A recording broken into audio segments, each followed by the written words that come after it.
গজওয়াতুল হিন্দ এটা অলিক কল্পনা নয়।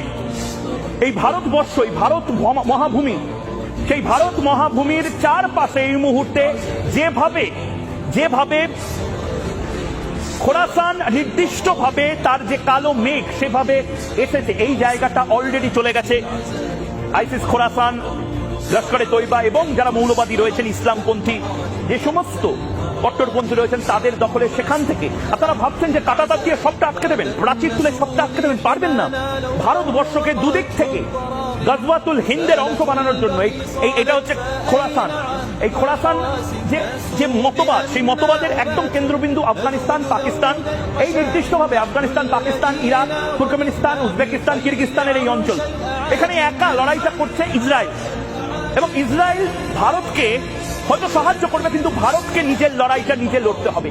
এই ভারতের মহাভূমি, সেই ভারত মহাভূমিকে ইসলামিক রাষ্ট্র বানানোর প্ল্যান আজকে নয়। আপনারা হয়তো ভাবছেন যে 2024 সালে এখন নতুন একটা ফান্ডা নিয়ে ময়ূখ রঞ্জন ঘোষ চলে এসেছে, একদম না। গজওয়াতুল হিন্দ বা গজওয়ায়ে হিন্দ এটা আজ থেকে না, দীর্ঘদিন ধরে, এবং এইটা নির্দিষ্টভাবে টার্গেট করা হয়েছে, এবং এটা কিন্তু একটা মাস্টার প্ল্যান। সেই মাস্টার প্ল্যানটার নাম গজওয়াতুল হিন্দ বা গজওয়ায়ে হিন্দ। এটা তো কট্টরপন্থী বাংলাদেশিরাও জানে।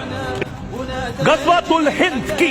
ইসলামের একটি ভবিষ্যৎবাণী। দীর্ঘদিন ধরে যারা ইসলাম চর্চা করেন তারা বলেন, এবং নির্দিষ্টভাবে বিভিন্ন জায়গায় লেখা আছে, এটা একটা ভবিষ্যৎবাণী, এটা হবে বলে যারা ধর্মপ্রাণ মানুষজন তারা বিশ্বাস করে। যেভাবে হিন্দুরা বিশ্বাস করে কল্কি অবতার আসবে একদিন, বৃহত্তর ইসলামী রাজ কায়েম হবে এশিয়ায়, এটা মনে করা হয়, এবং এটা বিভিন্ন গ্রন্থে তারা লেখেন।